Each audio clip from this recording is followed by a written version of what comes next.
Hey everyone, welcome to Judging for the Win. I'm Dave, and this is my daily ruling. Today's this month's patron pick. Thank you so much to all of my wonderful supporters on Patreon. The topic that was chosen this month is, how does Space Beleren work? And I've got to say, if you like this topic, you should be thanking my patrons too, because there is no chance I would have made this video if I wasn't being directly paid to. So yeah, let's all learn how Space Sculptor works together. Before we get too deep into things, let's do a quick broad overview of what this mechanic is supposed to look like. Basically, Space Sculptor separates all the creatures on the battlefield into three sectors: Alpha, Beta, and Gamma. That's it. Space Beleren's other abilities use each creature's sector to determine their effects. For example, the -1 ability buffs all the creatures in whatever sector you choose. Now that we have that framework, let's look at the rules behind the scenes that make this all possible. First up, how do creatures get assigned to a sector?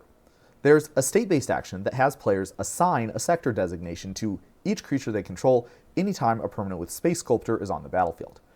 Because state-based actions are performed before any time a player is about to get priority, this setup ensures that any creature will always have a sector designation when any of Space Beleren's loyalty abilities resolve.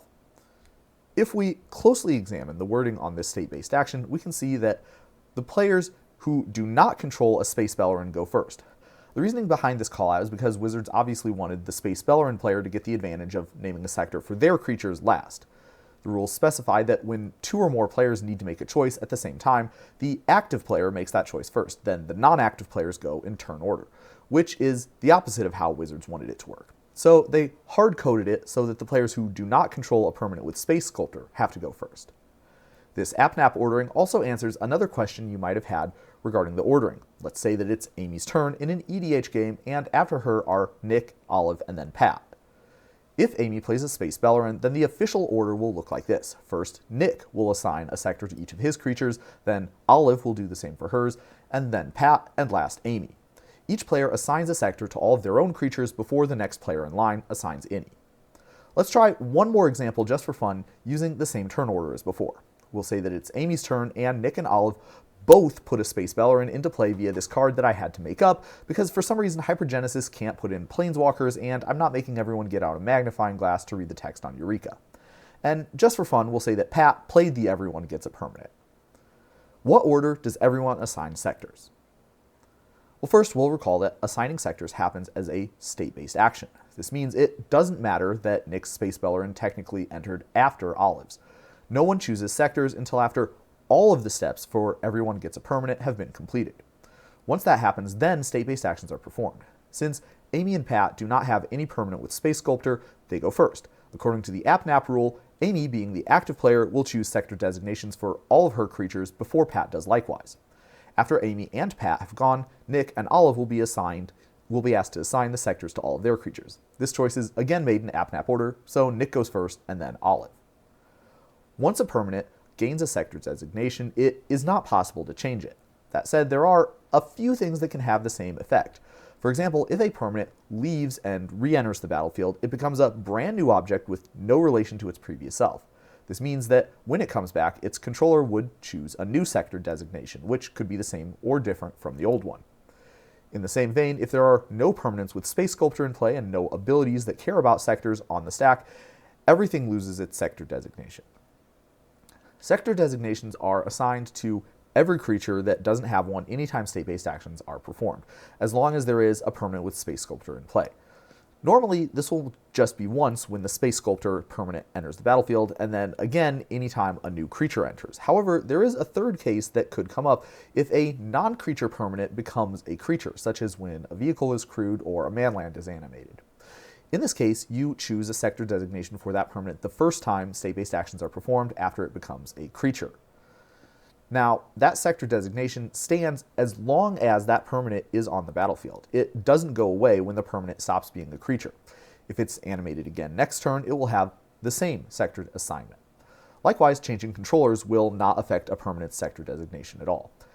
As the sector designation is meant to correspond to a location in space, the rules team did not include it in the set of copyable values, meaning that if you clone a creature, the clone will have its own separate sector assignment, which could be the same or different as that of the copied creature. In contrast to this flavorful interpretation, sectors have literally no impact on gameplay other than what Jace's abilities do. Creatures in the alpha sector can target creatures in the beta sector with abilities, for example, or join a band with creatures from the gamma sector. Even combat is entirely unaffected unless Jace's +1 ability has resolved that turn. Let's close out with a few challenge questions to test your understanding. First, Amy activates the -5 ability of Jace and says she wants to destroy all the creatures in Alpha Sector. Nick then uses a Cloud Shift targeting his grizzly bears. As the bear returns, Nick says he wants to have it be in Beta Sector. Does this work? And this is a very representative type of question that judges see a lot. If by does this work we mean can Nick use this trick to change his sector designation for his grizzly bears, then the answer is yes. When the bear leaves the battlefield and re-enters, it becomes a new object with no memory of its previous existence. So Nick would need to choose a sector designation for it, since the new grizzly bears does not have one. This could be the same or a different designation than the grizzly bears had originally. Unfortunately, if by does this work we mean, can Nick save his grizzly bears with this trick? The answer is less clear. Amy does not have to choose a sector to destroy until this ability is resolving. Therefore, if Nick changes what sector the bear is in response to the Jace -5, Amy will still be able to choose the new sector when the ability resolves. This trick isn't entirely useless for Nick, though, because it can still work to mitigate the impact of the Jace ult by either spreading his creatures out among the sectors or grouping his creature into the same sector as one of Amy's valuable creatures. If Nick's goal is to save his bear, a better card might be this Slip Out the Back.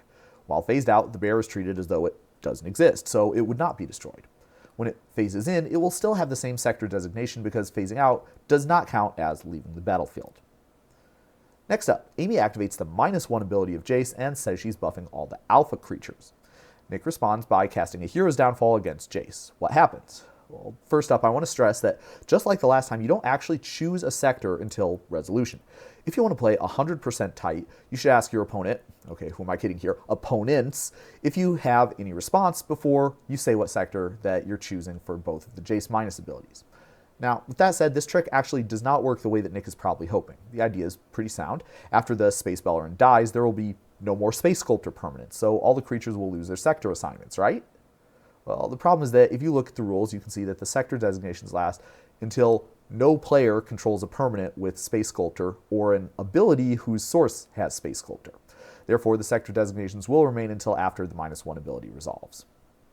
Okay, what about this? Amy activates the Jace +1 and attacks with a creature in the Alpha sector. Nick then uses a Hero's Downfall against Jace and wants to block Amy's creature with a creature that was assigned to Beta sector. Can he? And this trick actually does work, but the reason why is a little bit subtle. After Jace is destroyed, no player controls an ability whose source has Space Sculptor, meaning that all of the sector designations will go away. Remember that abilities are distinct from continuous effects that might result from the resolution of those abilities. Since neither creature has a sector designation, it doesn't make sense to say that they have the same sector, similar to how two creatures are not considered to have the same name if both of them have no name. The key is in how the Jace +1 is worded. Creatures in each sector can't be blocked. Because Amy's creature is not in a sector at the time blocks are declared, this ability does not apply. Now last up, a rather fun one. Amy activates Jace's -5, and Nick uses Vidalcan Orrery or something to respond by flashing in a Spark Rupture. What happens? Well, obviously we'll say that the Jace was at 6 or more loyalty when Amy ulted. So the first thing to notice is that after Spark Rupture enters, Jace will lose all its abilities, including Space Sculptor. This means that there will no longer be any permanent with Space Sculptor in play, nor will there be any abilities from a source with Space Sculptor. Accordingly, all the creatures will lose their sector designations, and the ult will do nothing when it resolves. Phew, that was a lot to take in. Give yourself a big pat on the back if you made it all the way to the end. And that's all I have for you today. Thank you again to all of my lovely supporters on Patreon. Join me again next time for another Daily Ruling, and until then, I hope you have a great day.